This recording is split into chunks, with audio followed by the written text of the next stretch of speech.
Assalamualaikum warahmatullahi wabarakatuh. Halo teman-teman, Aku Zalfa Afifah dengan NPM 2473201008. aku Erin Destika dengan NPM 2473201010. Nah, jadi kami di sini tuh mau ngajak kalian buat ngebahas topik yang penting banget buat kita bahas. Jadi topik ini tuh sebenarnya dekat sama kita di kehidupan sehari-hari, yaitu Pancasila dan persepsi penegakan hukum di Indonesia. Nah, sebelum kita masuk ke masalah-masalah aktualnya, kita sepakatin dulu ya, sebenarnya apa sih yang menjadi fondasi dari pembahasan kita ini. Kayak lagi bangun rumah deh, pasti kita butuh fondasi yang tepat kan, butuh fondasi yang jelas. Nah, yang pertama itu ada konsep dasar. Jadi Pancasila itu sebagai dasar negara, landasan nilai dan moral dalam penyelenggaraan negara. Sebelumnya, Pancasila itu kan sebagai dasar negara dan landasan sumber nilai moral. Jadi 5 sila kita itu nggak cuma sebagai simbol aja, tapi sebagai arah nilai bagi aspek kehidupan, kayak ketuhanan, kemanusiaan, persatuan, kerakyatan, dan juga keadilan sosial. Nah, Pancasila itu memberi arah bukan cuma sekedar nilai-nilai aja, tapi ngebentuk tujuan hukum dan juga kebijakan publik. Nah, yang kedua itu ada penegakan hukum, upaya menjamin keadilan, ketertiban, dan juga perlindungan hak warga negara. Sebenarnya apa sih yang dimaksud penegakan hukum? Penegakan hukum itu adalah proses membuat, menerapkan, dan menegakkan aturan dari legislatif, aparatnya, juga sampai ke pengadilan. Tujuannya untuk menjaga keadilan, ketertiban, dan juga kemanusiaan. Nah, hubungan keduanya ini adalah Pancasila sebagai kompasnya dan hukum sebagai mekanisme teknisnya. Kalau kompasnya kuat, hukumnya juga kan berjalan dengan adil. Tapi kalau nilai Pancasilanya lemah, hukum bisa jadi nggak berjalan, kacau, kayak diskriminatif, terus koruptif, juga tidak efektif. Nah, selanjutnya itu ada yang kedua, permasalahan aktual akibat melemahnya nilai Pancasila. Nah, sekarang itu kita masuk yang paling penting, sering muncul di berita, seperti narkoba, terorisme, dan korupsi.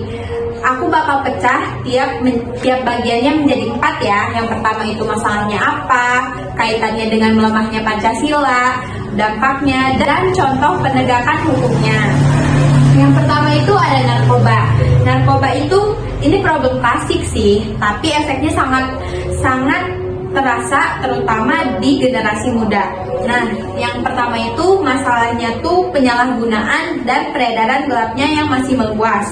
Terus penyebabnya itu kaitannya dengan melemahnya Pancasila. Yang pertama itu pendidikannya moral lemah. Itu kaitannya dengan sila kedua, kemanusiaan. Nah, yang kedua itu kesejahteraan sosialnya kurang. Itu kaitannya dengan sila kelima, keadilan sosial. Yang ketiga itu integritas aparat lemah yang memudahkan jaringan besarnya bertahan. Nah, kadang kita ini lihat kasus besar ini lolos, tapi penggunaan kecil hukum itu berat. Nah, ketidakadilan seperti ini menunjukkan nilai kemanusiaan dan keadilannya belum diterapkan di Indonesia. Selanjutnya itu ada terorisme, tindakan kekerasan dan radikalisme yang bertentangan dengan nilai persatuan, mengganggu stabilitas keamanan dan ketertiban masyarakat. Kedua ini agak sensitif ya.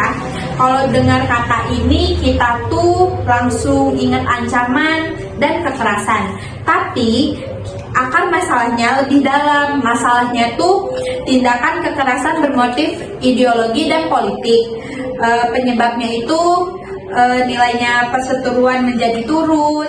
Yang kedua itu nilai kemanusiaannya melemah, muncul radikalisme karena kurangnya inklusif dan ketidakadilan sosial.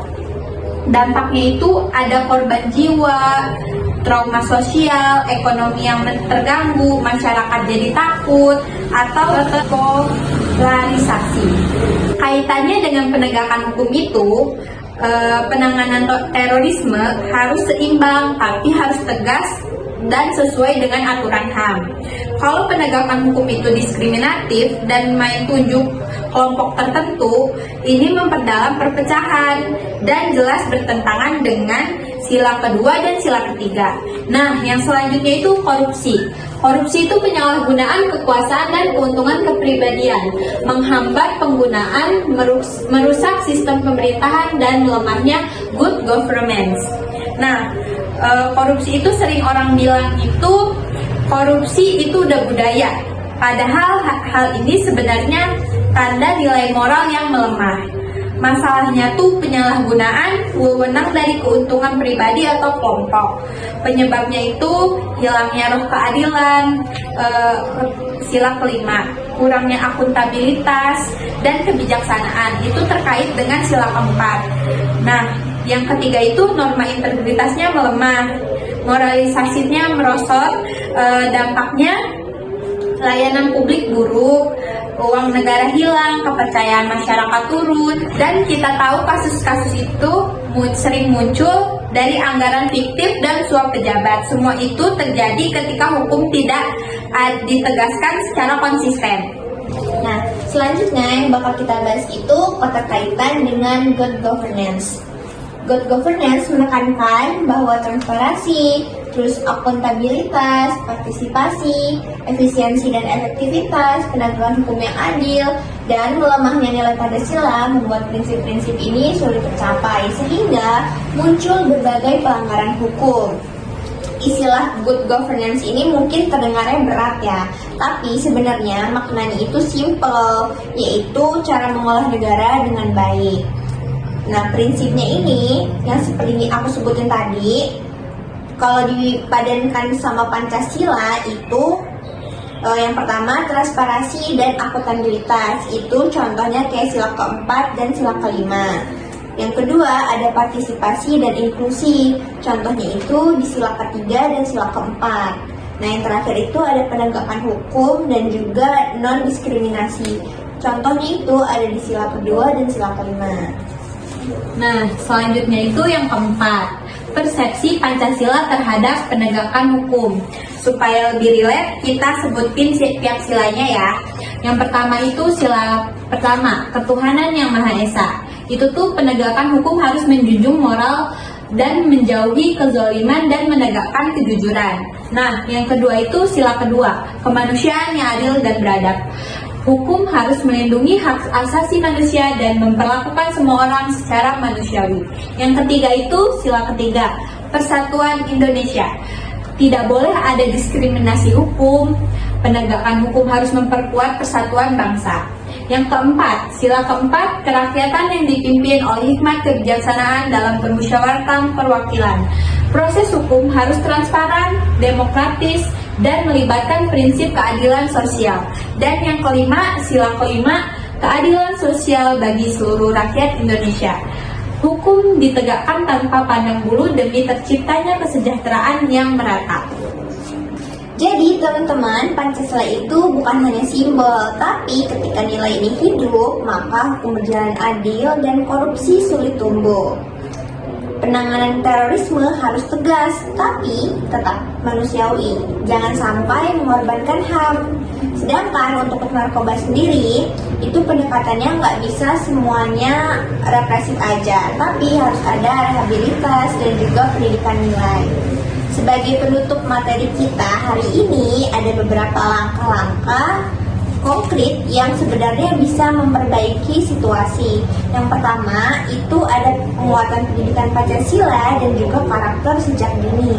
Yang kedua, ada transparansi dan independensi lembaga hukum.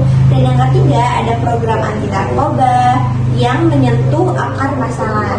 Dan yang keempat, itu ada deradikalisasi berbasis inklusif sosial. Yang kelima, ada penegakan anti korupsi yang konsisten. Dan yang terakhir, ada keterlibatan masyarakat dalam pengawasan publik. Ini bisa jadi langkah-langkah nyata supaya Pancasila itu benar-benar hidup, nggak cuma hafalan pas kita upacara aja.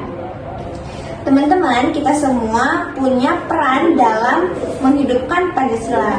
Bukan cuma aparat atau pemimpin yang bergerak, tapi kita sebagai warga juga harus ikut andil dalam penegakan hukum Pancasila. Kalau nilai Pancasila benar-benar kita jalani di kehidupan sehari-hari, kayak jujur, menghargai orang lain, terus adil, tidak merugikan, maka pencegahan hukum bisa berjalan sesuai dengan arah moralnya.